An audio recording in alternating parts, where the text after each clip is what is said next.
Lugar na pinuntahan mo, paano ka nag-expand ulit yung nagpalawak ng grupo, nagpalaki ng grupo, at saan kayo kumukuha ng mga pondo, logistics, yung mga kinakailangan nyo, pangangailangan sa araw-araw? Yung naman pag-usapan muna, yung pagpalawak. Doon sa area, sa unit, malawak na yan.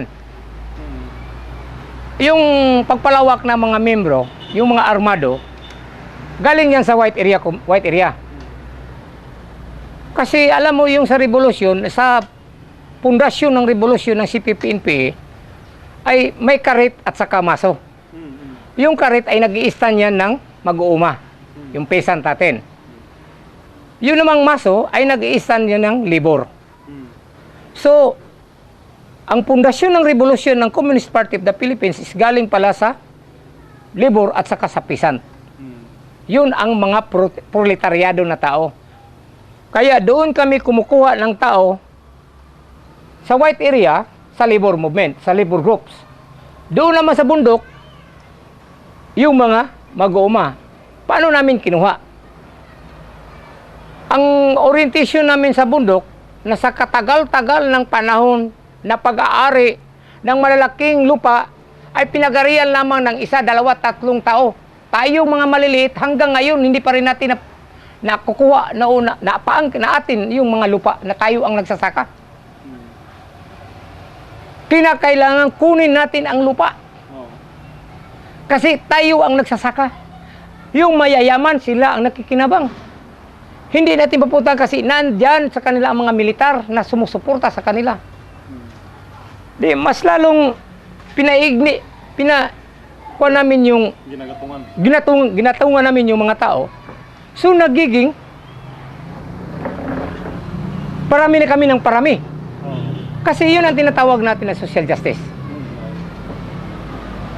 Namamatay na lang ang ama mo, namamatay na lang ang ina nyo, hindi pa rin na kayo ang nagmay-ari sa yung lupa. So panahon na. So pili natin ang mga malaking may-aring lupa. Yun ang revolusyon. Dito naman kami sa trabahante, sa libor. Kunti lang ang ganansyang ibinigay sa atin, malalaki ang sa kanila. Kinakailangan kunin natin ang atin. Pina-ignite pa rin namin, ginagatungan namin. So yun nakita, maraming labor strikes. Pag gumagawa ng labor strike, yung mga abante namin gumagawa ng nakipag-away sa pulis. Mamaya magiging wanted ng pulis, akyat na yan sa bundok, nagiging MP na yan. Parami kami ng parami. Ang hadikain namin ay noon ay kasama ako sa hadikain na talagang gusto namin ng pantay-pantay na buhay. Walang mayaman, walang pulubi. Pero hindi natin makakamit talaga.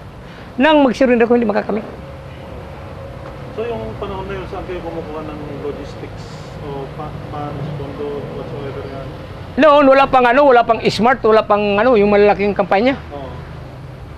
Yung mga mayayaman na inchik, yung may ninegosyo na doon sa bundok, yung dumadaan sa kalsada yung mga truck nila, alamin namin kung sinong nagmamayari, kung pwede namin, lagay naming sulat, nagingi kami ng revolutionary tax. Sa takot, nagbibigay. Kung ayaw magbigay, anong ginagawa? Susunugin ang truck. Yun lang naman ang katapat eh. So sa isang plantation, mga ganyan, paano naman ginagawa niyo dyan? Ang alin? Plantation ng banana plantation, yung malaking kumpanya, paano ginagawa? Sa panahon na yun, yung plantation, 1985, hindi pa nagbo-boom. Hindi mo masyado. O hindi pa nagbo-boom ang mga plantation noon. Yung mga Stanpilco, yung mga katulad na ganun, dyan na yan sa mga 90s. Nagbo-boom na yan sila. Pero yung mga 80s, hindi pa nagbo-boom, konti lang. Meron na rin yung revolutionary tax yan sila. Paano kung hindi naman nagbigay yung mga may plantation ng saging? Noon, wala pang maraming, wala pang ginagawa silang, tinatakot lang. Parang ini-intimidate lang. 85, 86, 87 hanggang 90 kasi malakas ng Tadeco no? Malakas na Tadeco. At saka yung Tadeco talagang well armed yan. Noon kami noon, ano, kasama na sa meeting namin, hindi kayang pasukin yan. Kasi maraming tangki-digira doon. Diyan ako assign no? Oo. Diyan ako nakasign. Ano yung Tadeko? Yung... Tadeko, Tagum Development Corporation, Florindo. Ketong Florindo. Diyan kami naka-duty no? Yun, hindi pinapasok yan kasi tinitingnan ng kayang pasukin. Oo. Iba na naman ngayon, puputulin mong saging, saka ka maghingi. Sa ngayon, sige. Oh, kasi ipaalam mo, nandito kami. Noon, magpakilala pa kami, isang political bureau ng CPP-NPA. Sana, tulungan yung kauusan namin, revolutionary. Maghingi kami ng bigas, mga ganito-ganyan monthly. Ibabargin yan. Iba ngayon, puputulin mo muna, saka ka maghingi. Yung may-ari, makipag-usap sa amin. Yun, iba ngayon. Ibang klase nga. Iba ngayon. Kaya, noon, wala nang, kinukuwirs talaga, tinatakot, i-apply talagang full, terrorize talaga. Bangay nga ako nga, nagkataka ko, galing din ako dyan, bakit taga ganun? So, sa implementasyon. Paano ang, katulad noon, yung mga Paxilor bus, paano ang mga ginagawa nyo, paano ginagawa nyo pag hindi nagbigay? Kasi may nakilalaman kami, may sumabog pa, sinunog. Hindi, yung mga inspector nila, alam mo yung mga inspector, sa daan na yan magbaba. Kung saan naka-designate yung inspector, kung saan ang area na, dyan sa magbaba. Ngayon, pagbaba niya, tinawag ng NPA, kakusapin.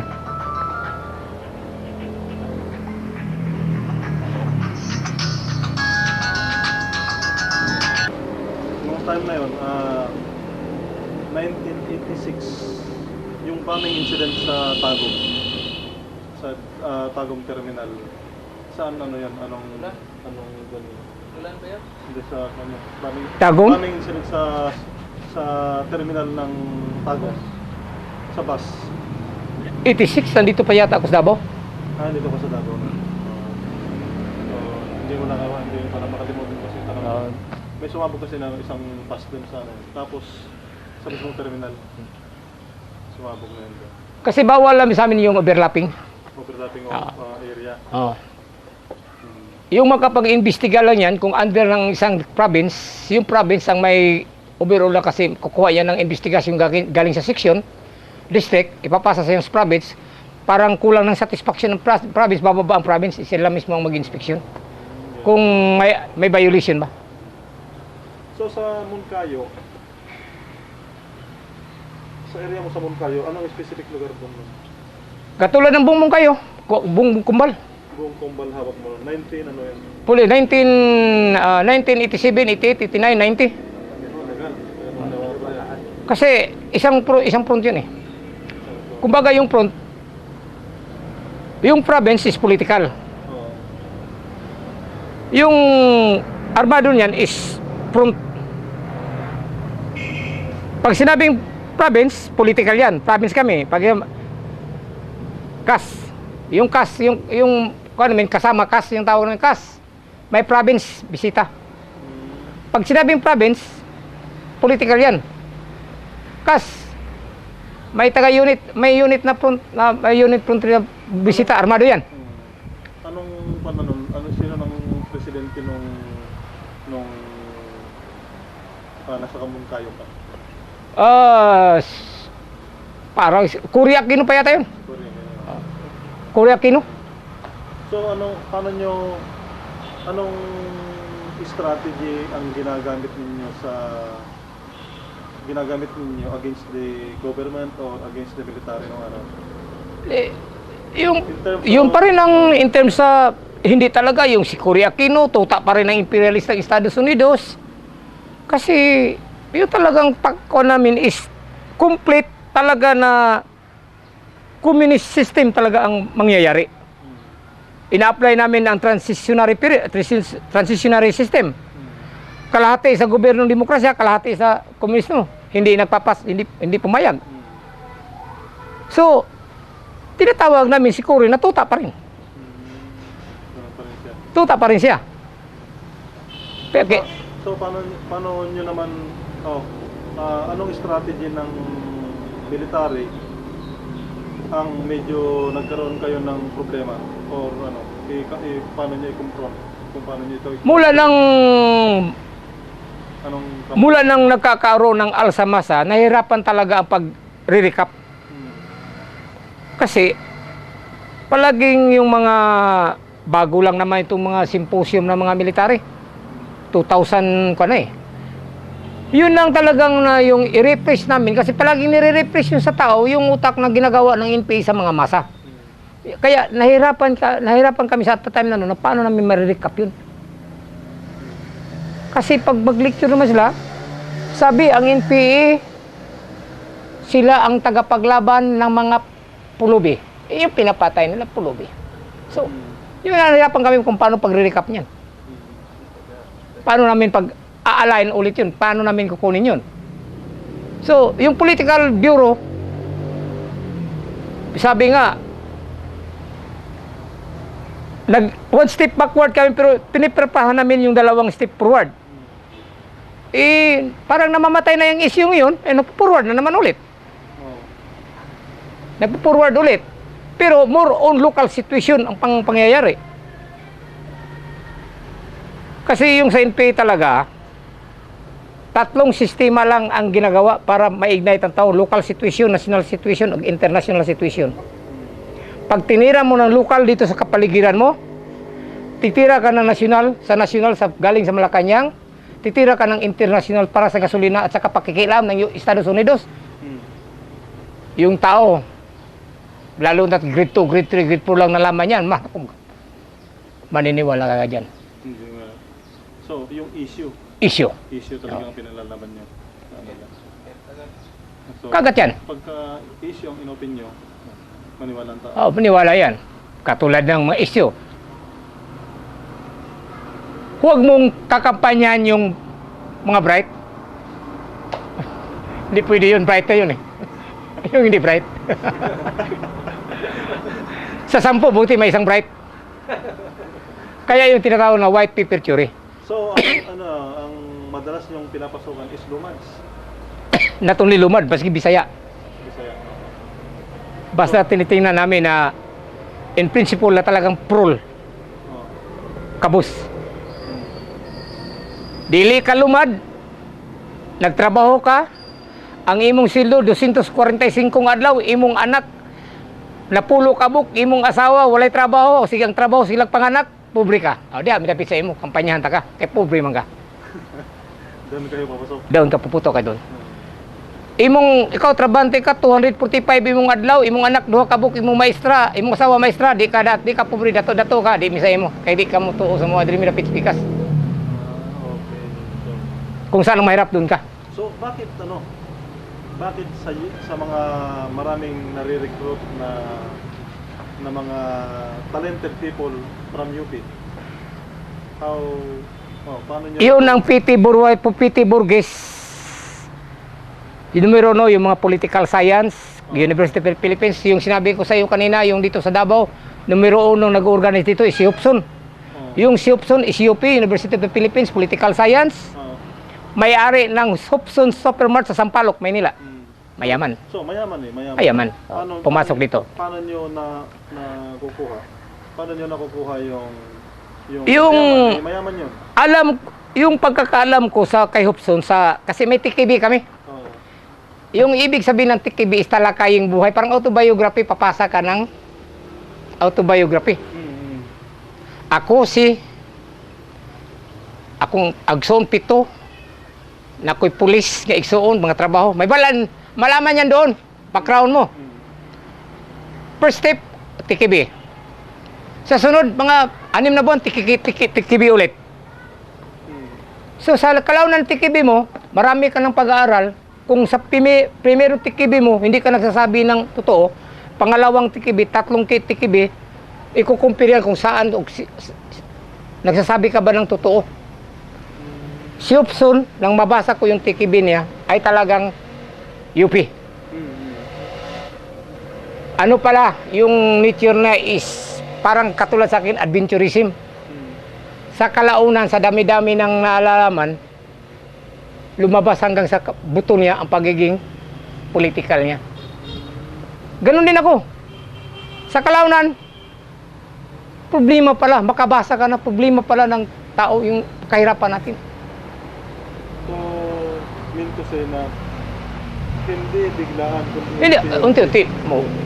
Kaya nga, pumapasa ka, tinitingnan sa kung abante ka. Kung hindi ka abante, hanggang dyan lang ang nalalaman mo. Si Upson, isang abante. Pasa, paket. Pag nalalaman mo na sa taas, marami kasing estilo doon. Marami kang malalaman. Marami ka talagang hindi po mga nakikita sa eskwelahan. Yung mga pag-aaral doon.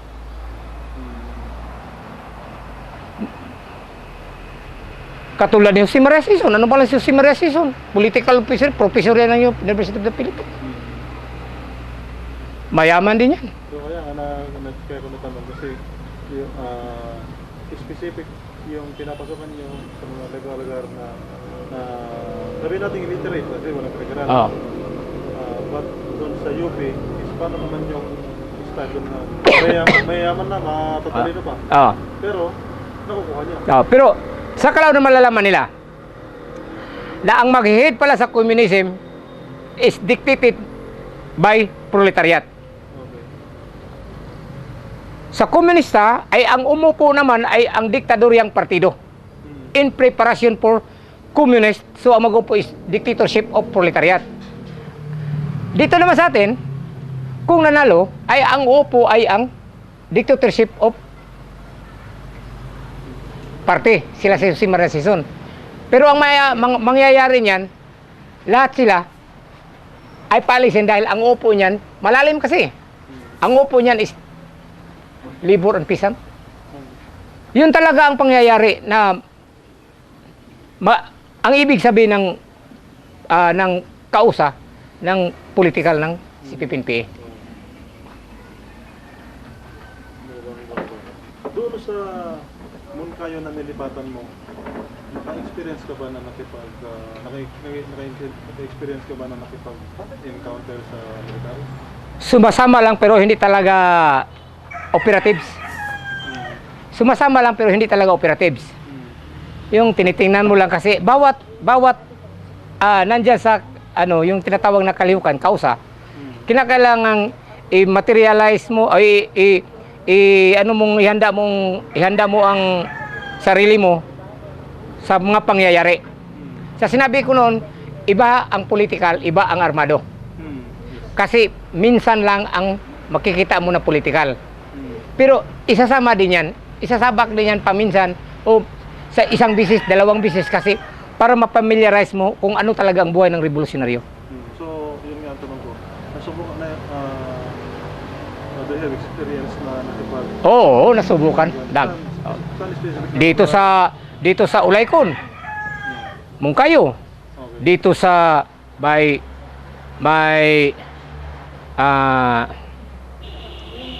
Baylo, Moncayo. Moncayo pa rin, oh. So, yun sa encounter na ginamit na experience mo, ano ang anong unit ang na-encuentro nyo at ano ang strategy na ginamit ninyo against them? May mga estratehiya rin silang ginagamit. Yung kumbaga, ang mga armas nandyan na sa loob. Naglalakad lang, mamaya puputok. Bakit? Nagtatanong mga tinitingnan ng mga nung kapanahon ng PC, bakit nandyan na sa loob? Wala man lang nakikitang mga presenda na armado na lumalakad at papasok. Kasi sa masbis na yan, nandyan na sa masa. So, ibig sabihin lang na napakahalaga ng masa mo sa inyo because of... Totoo yun. Kasi yun talaga sinabi ko na doon kami kumukuha ng armado, doon kami kumukuha ng nagpipid sa amin, doon kami kumukuha ng kabubuhay, doon kami lahat. Sa masa. Oo, sa masa.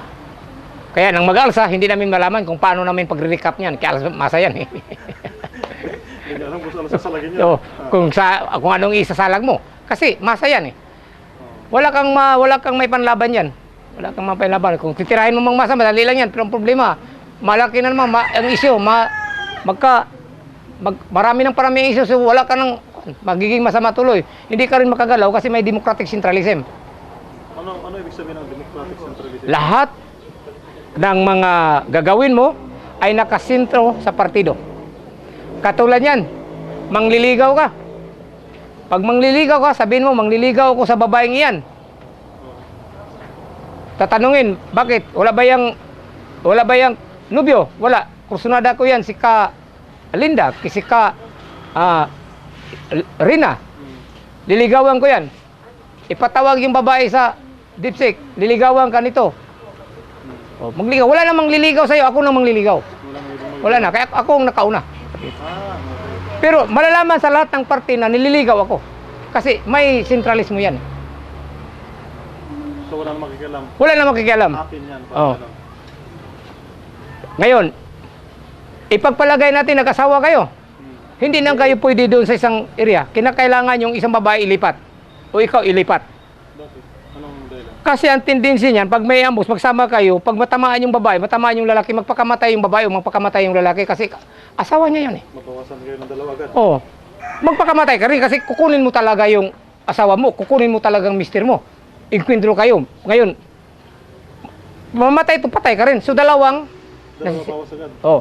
So kinakailangan niya malayo yung isa. Pag mamatay yun, may isa pa. Hindi kaagad makakawa niyan. Okay.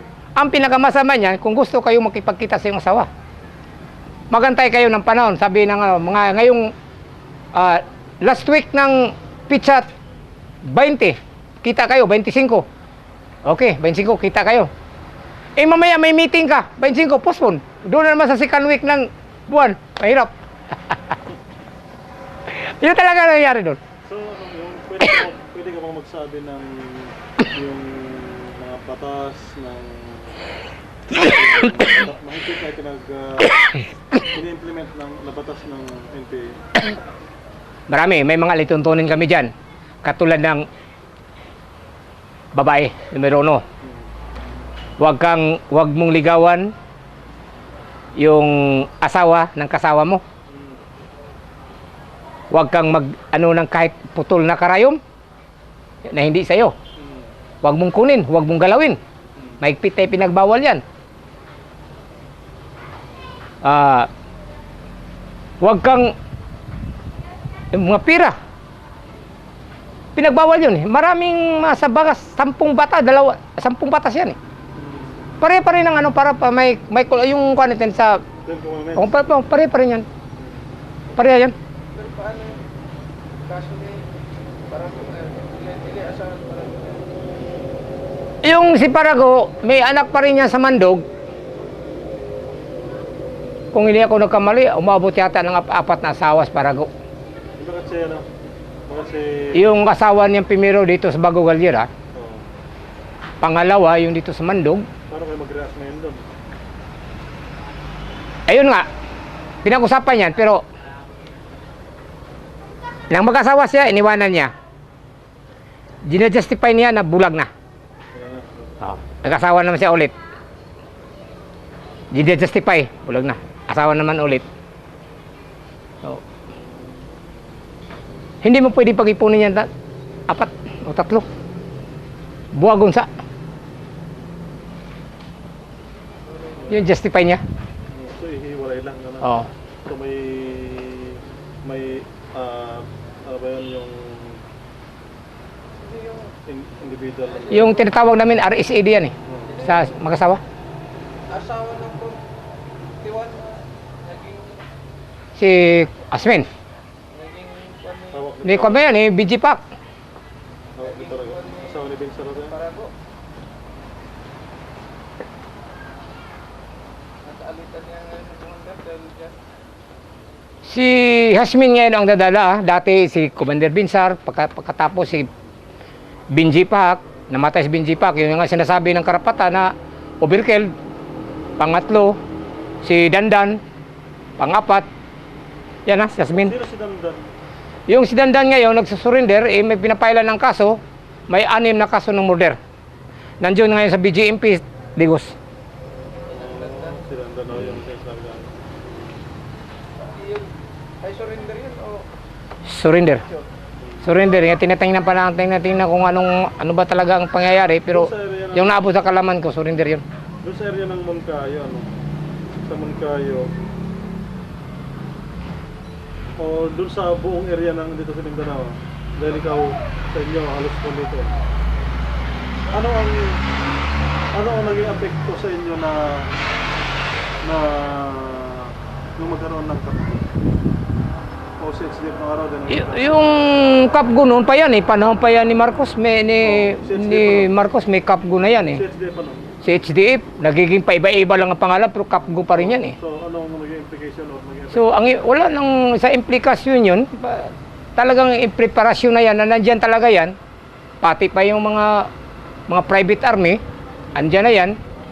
But, iba talaga ang estilo ng komunist, they are preparing talaga for proletariat revolution.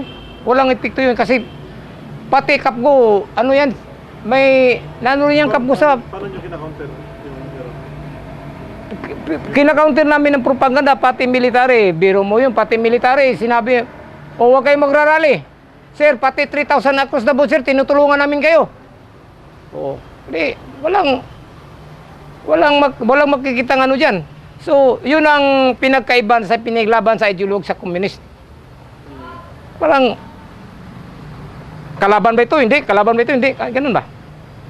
Pero, in general, talagang papalitan ang sistemang gobyernong demokrasya patungong gobyernong komunista.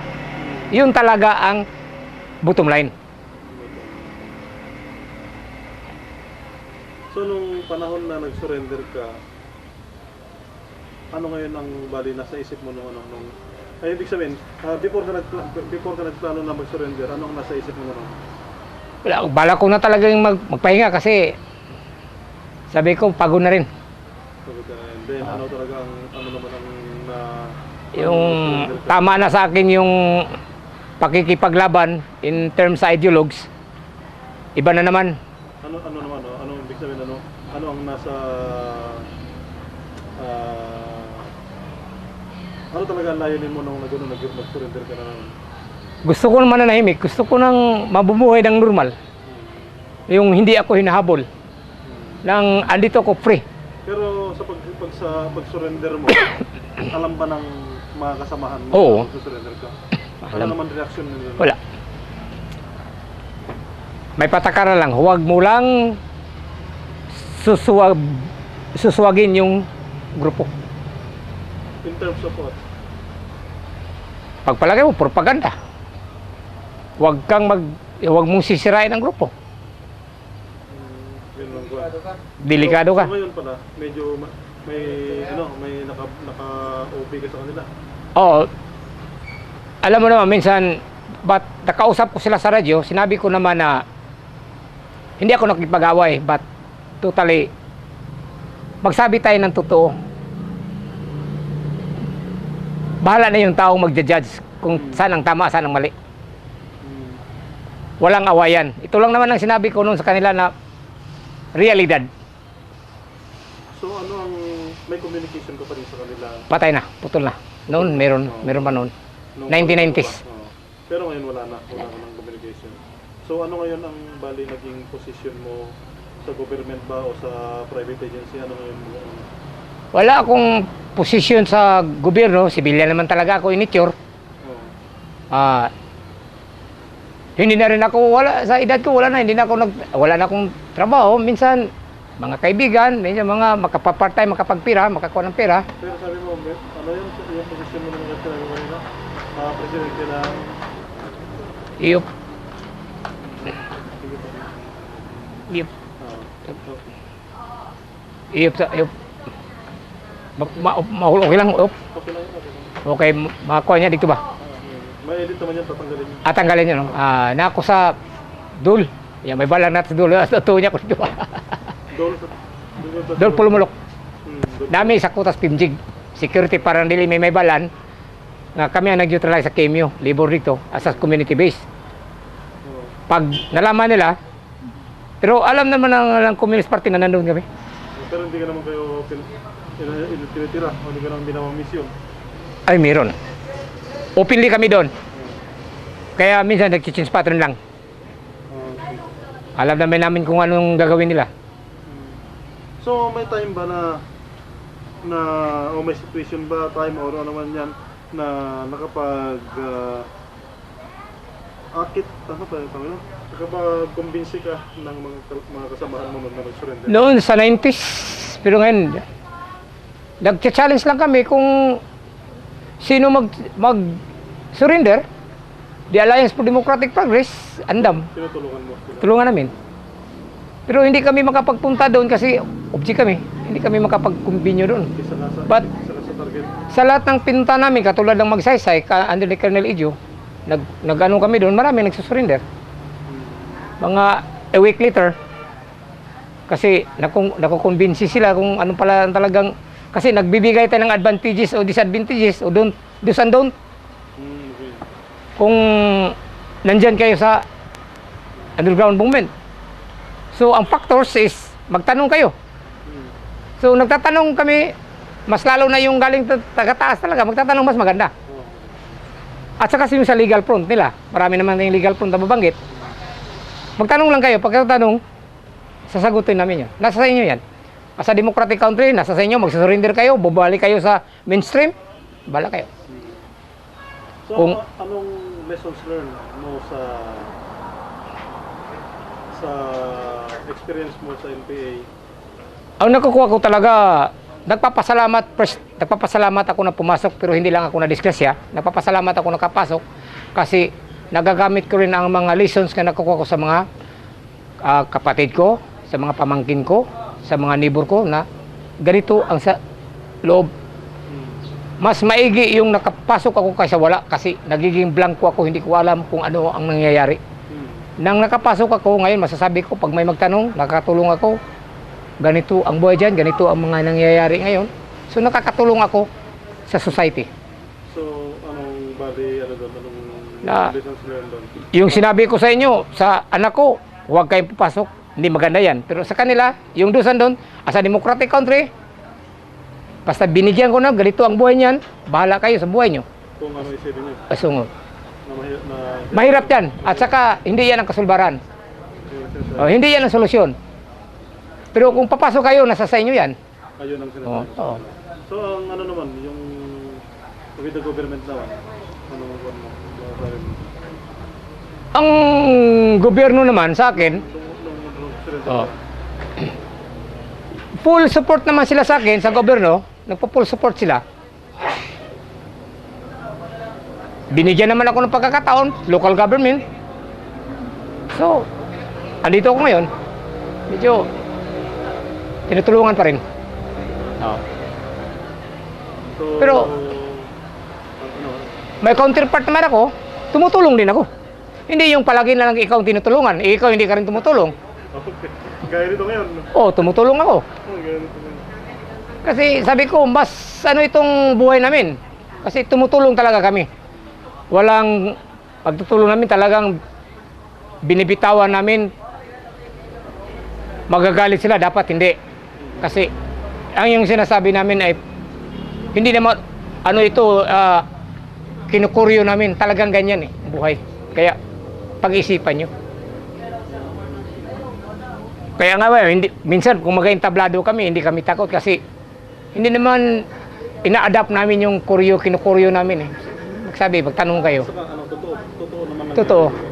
Kasi kung ang sinungaling mo ay 365, isang taon lang yan. Sa 2 taon mo, puro na katotohanan. Bakit hindi ka magsabi ng katotohanan?